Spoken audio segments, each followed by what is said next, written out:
Pemirsa, terdapat beberapa penyakit lupa yang dapat menyerang seseorang. Hal tersebut dapat terjadi karena kecelakaan atau bertambahnya usia. Penyakit lupa yang dapat terjadi pada seseorang adalah demensia, Alzheimer, dan amnesia. Meski sama-sama menyebabkan lupa, faktanya ketiga penyakit lupa tersebut memiliki perbedaan yang mendasar. Amnesia mengacu pada jumlah momen yang terlupakan secara abnormal sehingga mengalami kehilangan memori. Hilangnya memori tersebut dapat terjadi dalam jangka pendek, jangka panjang, hingga amnesia. Terdapat beberapa hal yang dapat menyebabkan seseorang mengidap amnesia seperti stroke, demensia, hingga cedera kepala. Amnesia juga dapat menyebabkan terganggunya kemampuan menghasilkan memori baru, sehingga hanya momen-momen tertentu saja yang diingat. Amnesia yang terjadi dapat hanya sementara hingga permanen. Demensia adalah hal yang digunakan untuk menggambarkan gejala yang menyebabkan penurunan memori dan fungsi kognitif lainnya. Akibatnya seseorang akan mengalami penurunan kemampuan dalam beraktivitas sehari-hari. Alzheimer adalah penyakit pada otak yang secara perlahan dapat menyebabkan penurunan daya ingat seseorang dan fungsi kognitif lainnya. Ya pemirsa, kembali di Hidup Sehat dan masih bersama dengan Dr. Agus.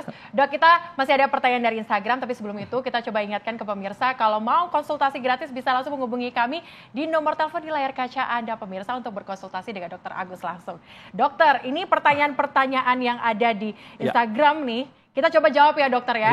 Karena pertanyaan tadi yang menggantung, dia bertanya bahwa dari Fauziar, dok maaf mau tanya, kalau makan dark coklat bisa mengobati Alzheimer nggak? Tapi ada pertanyaan lainnya nih dok, kalau dari Lunggu Pratama, dok mau tanya, apakah demensia dan Alzheimer ada pengaruh dari genetik atau hanya pola hidup aja dok? Gimana tanggapannya nih dok? Ya ini sambil saya jawab, sambil saya mau demo. Oke, karena di depan saya sudah ada ramuan-ramuan herbal seperti ini bisa ya dok ya? Untuk mengatasi Alzheimer? Iya. Oke, sambil kita buat, gimana nih dok? Ya, jadi begini. Sambil saya tadi menjawab, saya terangkan dulu sedikit ini. Ini adalah pegagan. Pegagan ini keren sekali ini ya. Pegagan ini mengandung namanya asiatic acid. Ternyata pegagan ini sangat bagus untuk mengatasi penyakit Alzheimer karena ternyata mampu menghambat asetilkolin esterase. Satu enzim yang dia fungsinya adalah untuk menghambat pembentukan asetilkolin. Maka itu kenapa penting mengonsumsi ini, bisa dilalap, bisa diseduh. Nah, ini mungkin bisa bantu saya nih Mbak Celia. Yang ini yang versi apa nih, Dok? Ini serbuknya pegagan. Jadi sediaan kering sebenarnya, bisa dibikin teh. Bisa dibikin teh. Nah, ini masuk ke sini langsung. Ini gitu berapa? Kurang lebih sekitar 0,3 sampai 0,6 gram. Masukin di sini kayak bikin teh, pakai air mendidih. Diseduh aja. Ya, sudah cukup. Ya, diaduk. Nah, sebenarnya sediaan kering ya. Jadi ini basah, dikeringkan terlebih dahulu. Atau kita coba ngerebus dengan ini, salah satu tadi ya, karena mengandung asiatic acid tadi. Menghambat asetilkolin esterase. Nah, satu lagi yang menyebabkan Alzheimer itu adalah kandungan beta amyloid. Nah, itu bisa diambat dengan menggunakan makanan yang tinggi antioksidan.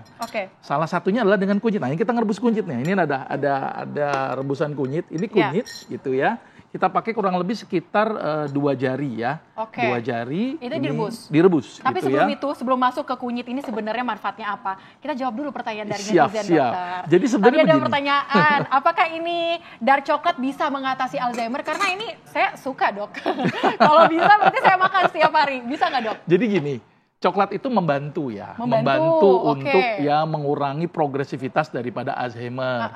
Dia juga mengandung triptopan, jadi juga bagus untuk pembentukan neurotransmitter. Jadi membantu. Gitu ya, jadi terusin aja masih 5 terus aja ya makan dark coklatnya, tapi nanti gitu badan saya yang jadi membengkak dok. Ya jangan pakai gula, coklat saja. Yang dark ya, yang dark coklat. Kalau gula jadi gemuk nanti. Tapi ada pertanyaan lainnya lagi tadi dari netizen. Ini benar nggak sih ini lupa ingatan atau demensia Alzheimer ini adalah faktor genetik atau pola hidup dok? Genetik memang ada tapi yang paling dominan adalah pola hidup kita. Banyak makanan-makanan yang ternyata mengandung radikal bebas atau makanan-makanan sintetik yang merusak sel-sel otak kita gitu ya, atau aktivitas kita yang sering begadang misalnya gitu ya, atau dokter nyindir saya ya dok. Terus? Jadi memang ada genetik gitu ya, walaupun itu kecil tapi lebih banyak kepada pola hidup dan pola makan. Hidupnya. Nah, dokter ini boleh nih, kan ada kunyit. Tadi dokter kunyit udah ini rebus, dia itu mengandung golongan-golongan yang menghambat radikal bebas di otak. Yang radikal bebas itu sebenarnya akan membentuk yang namanya beta amiloid dan itu memperberat kasus Alzheimer. Jadi keren nih kombinasi antara herbal pegagan yang mengandung asam asialik yang ternyata menghambat asetilkolin esterase dan satu lagi dari antioksidan dari kunyit. Ini kombinasi. Plus tambahan lagi depannya ada ini nih. Ada telur, ada minyak zaitun. Nah, dokter, bisa kan terangkan nanti. Tapi dok ditahan dulu. Kayaknya ini ada penelpon yang mau berkonsultasi. Halo, dengan siapa di mana? Halo, saya Aditya dari Bandung. Oke, Aditya dari Bandung, boleh langsung konsultasi ke dokter apa aja nih? Apa aja yang menjadi keluhannya? Jadi gini dok, saya itu masih muda ya sekitar umur 27 tahunan. Nah, tapi saya itu sering lupa, misalnya saya mau menaruh barang. Nah, saya suka tahu sih sebenarnya barangnya ada di situ. Cuman saat saya cari lagi, tapi kok tiba-tiba lupa gitu dok. Nah, terus saya juga saat di pikiran itu ada kayak pikiran mau ngomong apa. Namun saat saya mau ngomong, kok tiba-tiba kata-kata itu hilang gitu dok, tiba-tiba lupa. Itu satu contoh dari ciri-ciri Alzheimer atau bukan ya dok? Iya, baik. Jangan dijawab dulu dokter, ditahan dulu. Mas Aditya juga ditahan dulu. Kita akan kembali usai jeda berikut ini pemirsa.